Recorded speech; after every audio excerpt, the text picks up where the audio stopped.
Hola, yo me llamo Luis Ángel Gómez Luna. Yo les voy a hablar sobre mi FIA. Soy del equipo 9, pero me tocó hacerlo individualmente. En la introducción puse que este producto integrador de aprendizaje tiene como primordial objeto ofrecer un repaso a lo observado en ese semestre. Esto con el fin de reforzar nuestros propios conocimientos adquiridos anteriormente. También a lo largo del semestre vimos los vectores, que son un segmento de recta en el espacio que parte de un punto hacia otro, o sea que tiene dirección y sentido. Además de eso, observamos el desplazamiento rectilíneo con aceleración constante y sus características. Ya en la segunda fase observamos tanto el alcance como la elevación y los dos tipos de tiros: el tiro parabólico, el tiro horizontal y el tiro vertical. Además de que conoceremos sus probabilidades y cómo hacer cálculos con dichos.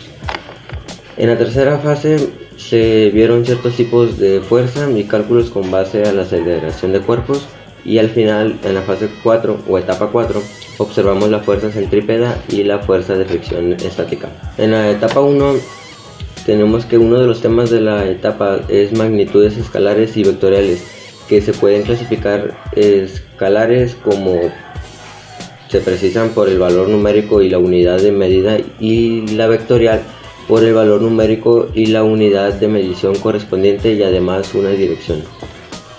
Luego después también tenemos lo que es la cinemática y el movimiento de una dimensión, que esto es parte de la mecánica que trata del movimiento en sus condiciones de espacio y tiempo, sin tener en cuenta las causas que lo pueden producir. Una magnitud vectorial, o simplemente un vector, tiene dos elementos básicos, que es la magnitud, que también se le llama módulo, que esta es la extensión del vector y su medida o tamaño. Aquí más definidos tenemos lo que son las magnitudes escalares y vectoriales. Las magnitudes escalares se precisan por completo mediante un número numérico y una unidad de medida. Estas no tienen dirección.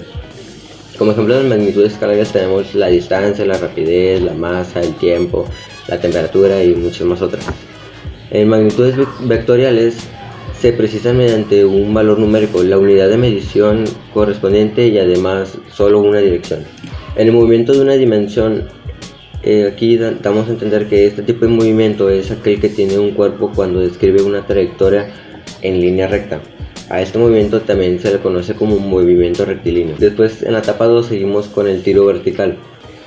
A este tiro se le llama tiro al movimiento que describe un cuerpo cuando se lanza verticalmente hacia abajo o hacia arriba, para después moverse bajo la acción de la gravedad. En este tipo de movimiento debemos de tener en cuenta su carácter vectorial, con el objeto de realizar el análisis de manera consciente y obtener resultados congruentes con el sistema de referencia que hemos elegido.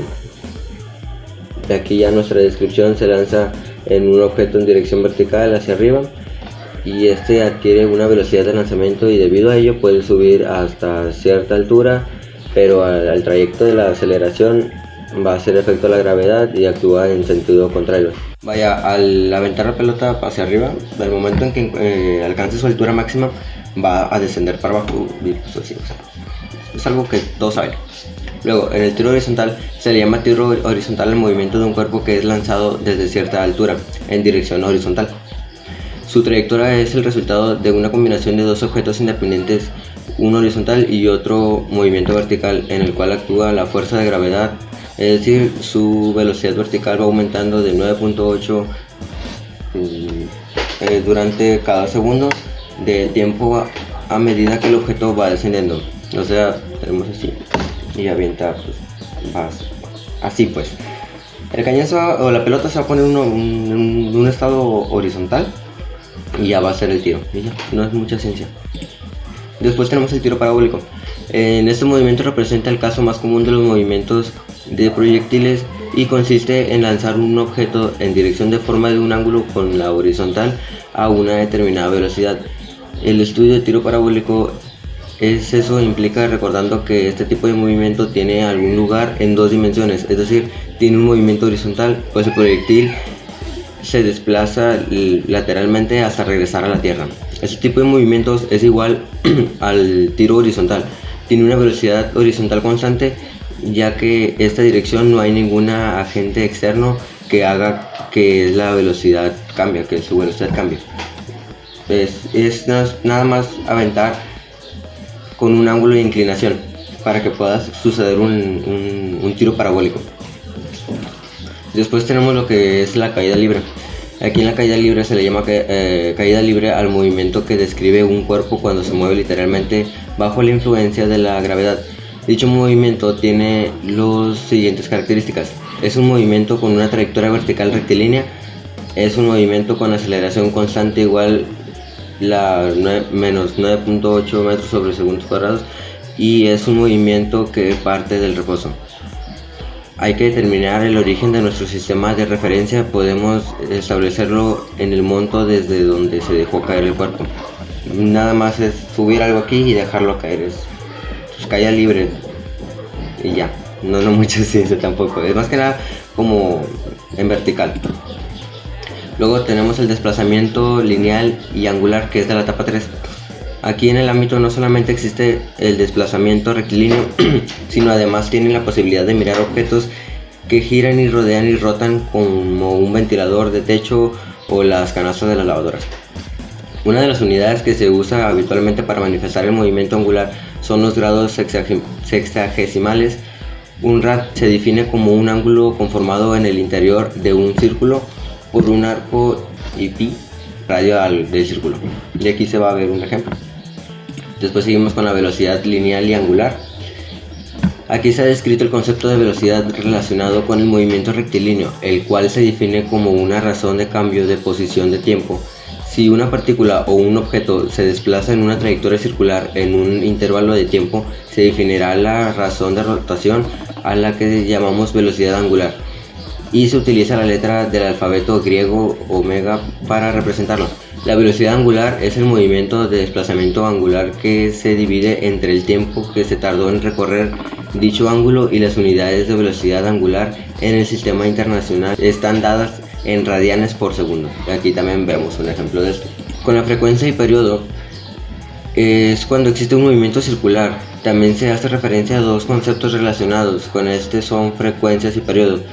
La frecuencia es el número de ciclos por unidad de tiempo que efectúa un cuerpo en un movimiento vibratorio ondulatorio, o bien, como en nuestro caso, un movimiento circular. La frecuencia se representa con la letra F. Por eso vamos a ver mucho en operaciones la letra F. Definamos ahora un periodo. Es el tiempo que tarda un objeto en movimiento circular en efectuar la revolución completa. Se representa con la letra T. Igual, en muchas fórmulas vamos a ver la letra F y la letra T para que tengamos así claro. Después sigue la aceleración y la fuerza centrípeta. Trayectoria circular, la aceleración apunta directamente hacia el centro del círculo. A eso le llamamos aceleración centrípeta, la cual se dirige radicalmente hacia el centro de la rotación, en la cual provoca el movimiento y una tracción circular en forma recta. Todos los objetos que giran en una trayectoria curva tienen un movimiento acelerado, es decir, presentan aceleración, a lo cual se le llama aceleración centrípeta. Este movimiento acelerado requiere una fuerza dirigida hacia adentro de una rotación. A dicho por eso se le llama fuerza centrípeta, que significa buscando otro de esta manera tenemos que la fuerza centrípeta siempre es la dirección del movimiento. Aquí centrípeta significa siempre ir hacia el centro o meterse, pues siempre va a buscar manera de hacer eso. Después, en la etapa 4 tenemos la fuerza de fricción, que aquí es la fuerza de roce o fuerza de rozamiento.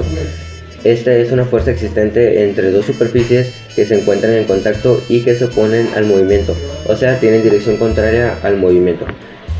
Después seguimos con el movimiento circular uniforme. Aquí es el movimiento de trayectoria circular en el que la velocidad angular es constante. Esto implica que describe ángulos iguales en tiempos iguales. En el vector de velocidad no cambia el módulo, pero sí va a cambiar de dirección.